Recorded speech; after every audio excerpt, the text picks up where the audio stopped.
नमस्कार, कांचन किचन रेसिपीमध्ये आपलं सर्वांचं मनापासून स्वागत आहे। आज काय बनवायचं? आज आपण मस्त हिरव्या भोपळ्याची भाजी बनवूया। हिरवा भोपळा म्हणजे हे बघ असा असतो। हा मला आता शेतामध्ये सापडला। आमच्या शेतामध्ये भोपळ्याचं वेल आलेले दोन।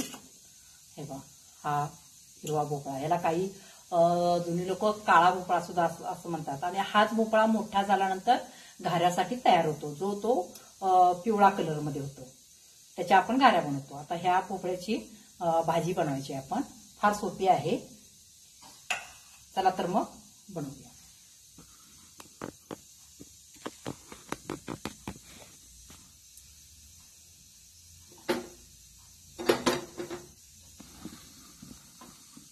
या ठिकाणी मी कढई ठेवलेली आहे, गॅस लावलेला आहे।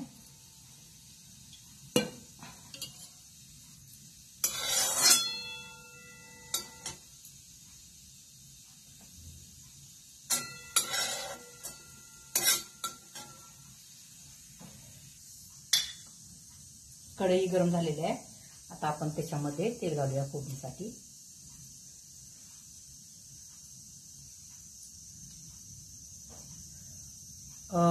याला तेल जास्त लागत नाही आहे, कारण भोपळ्यामध्ये आपण ह्याच्यामध्ये पाणी घालणार नाही आहे, वाफेवर शिजवायचं आहे, त्यामुळं जास्त तेल लागत नाही आहे।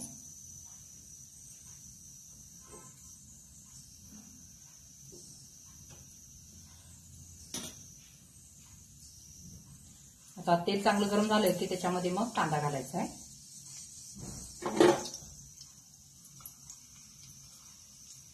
तेलामध्ये तीळ पडलेले,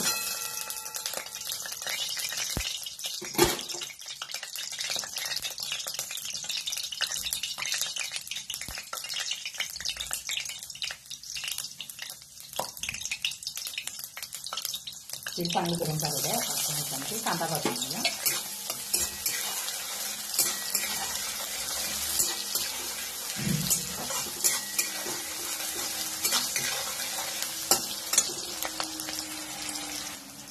हे पहा, कांदा निम्मा भाजला, फार लालसर करायचं नाही, निम्माच भाजायचा, 1-2 मिनिटं फक्त। आणि आता त्याच्यामध्ये भोपळा,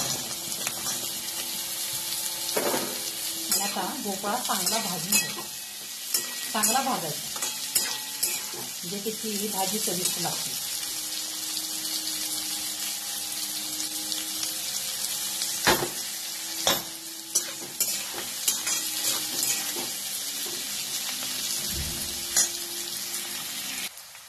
हे पहा, या ठिकाणी आपला भोपळा भाजलेला, भोपळा भाजलेला आहे। आता याच्यामध्ये गॅस बारीक करायचा,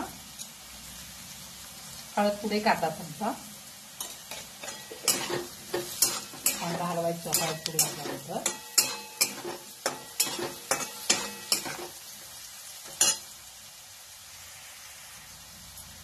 त्याच्यानंतर जसं तुम्हाला तिखट हवंय त्याप्रमाणे तिखट घालायचं, म्हणजे मसाला चटणी,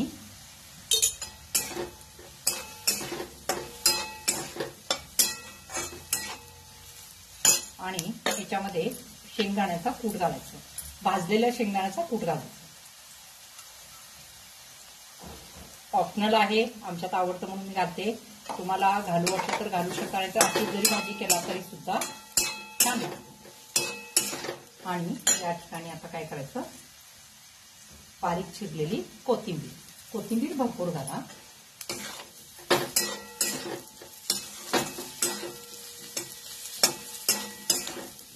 आणि आता चवीप्रमाणे मीठ, तुमच्या चटणीला मीठ कसं लागतं त्या पद्धतीने तुम्ही घाला।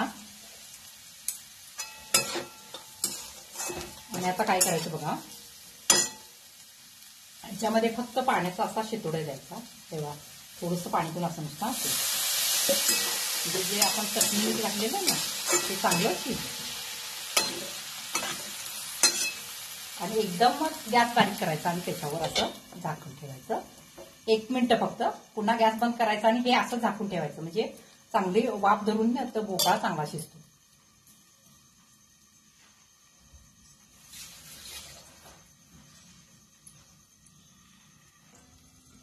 पाहूया,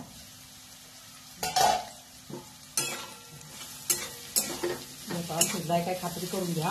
काही वेळेला भोपळा कोवळा असतो तेव्हा लगेच शिजतो. शिजलेला आहे भोपळा, चांगला शिजलेला आहे. थोडासा मोठा असेल, निबार असेल तर मग थोडंसं पाणी घालून असं वाफेवर झाकून ठेवा, चांगला शिजतो. आता हा आपली म्हणजे ही भोपळ्याची भाजी तयार झालेली आहे.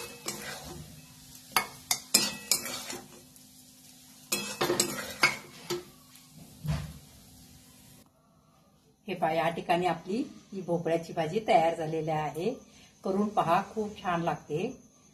जरा लाईक केला नसाल तर लाईक करा, सबस्क्राईब करा, शेअर करा. धन्यवाद.